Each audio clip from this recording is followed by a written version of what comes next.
Good afternoon, everybody.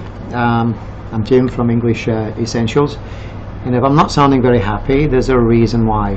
Because sadly, today is the 9th of September 2022, and sadly yesterday the Queen Elizabeth II, passed away. Now, I juggled with the thought of should I do this video or not, and I decided to do it, and there's a reason why I've done this video. I hope many of my viewers, my subscribers are from all over the world, but primarily I think a lot of my students will come from Thailand. Well, two things. I'm sure Thai people remember the sad day that we lost the King of Thailand on the 13th of October 2016, and the feelings I had that day are very similar to the feelings I have now. Sadness, a lot of sadness. But why have I chosen to do this video?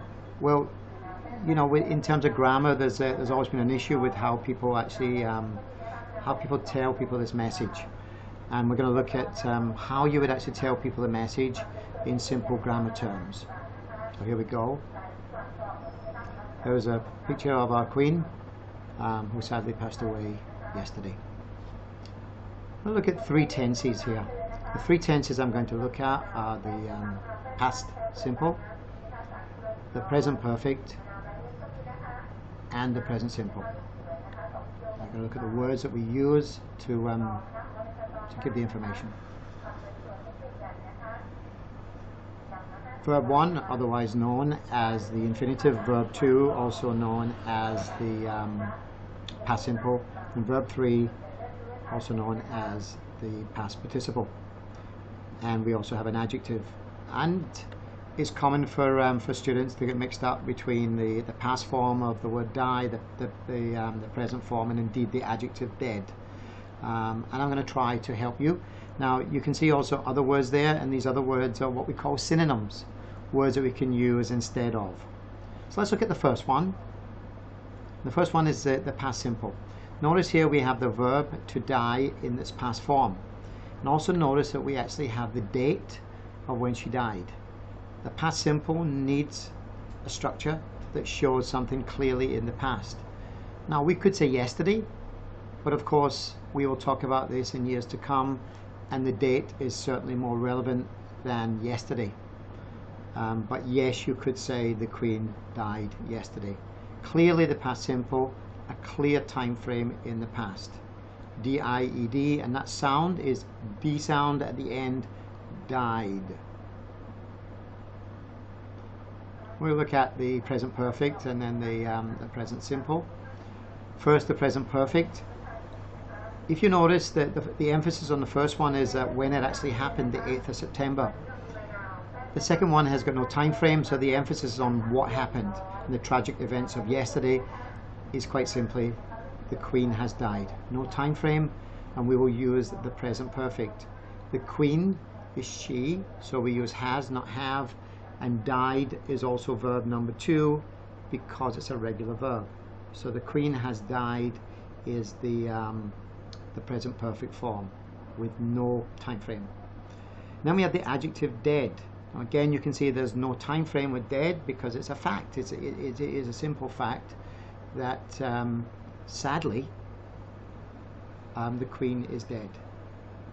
Now, if we look at some of the synonyms and how we use these synonyms in the sentences, the first one is passed away. Obviously, pass away, the infinitive. Why do we use it? Well, you know, it's softer. It's in some ways nicer to say. Died is maybe a sort of harsh word. It's not wrong, so please don't think you're wrong if you use the word died. But many people prefer to use the words passed away. Notice that's a phrasal verb, so you have the verb and you also have the preposition.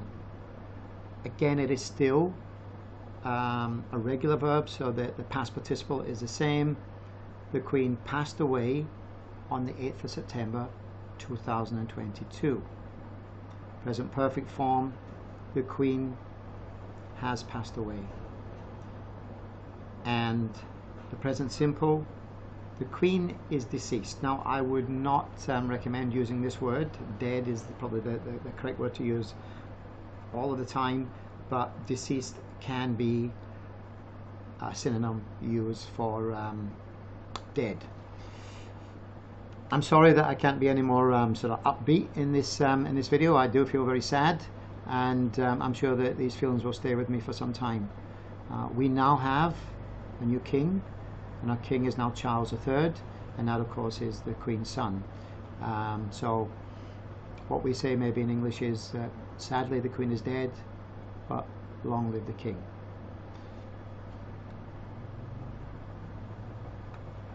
So here we have our Queen, who was born on the 21st of April 1926 and sadly passed away on the 8th of September 2022.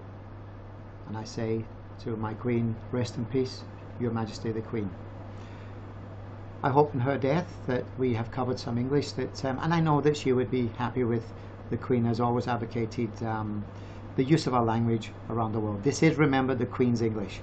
So I've decided to do this video and maybe dedicate this video, and indeed dedicate this video to my Queen, Queen Elizabeth II. Thank you for watching, and I hope you've learned something from this video. Thank you, and bye.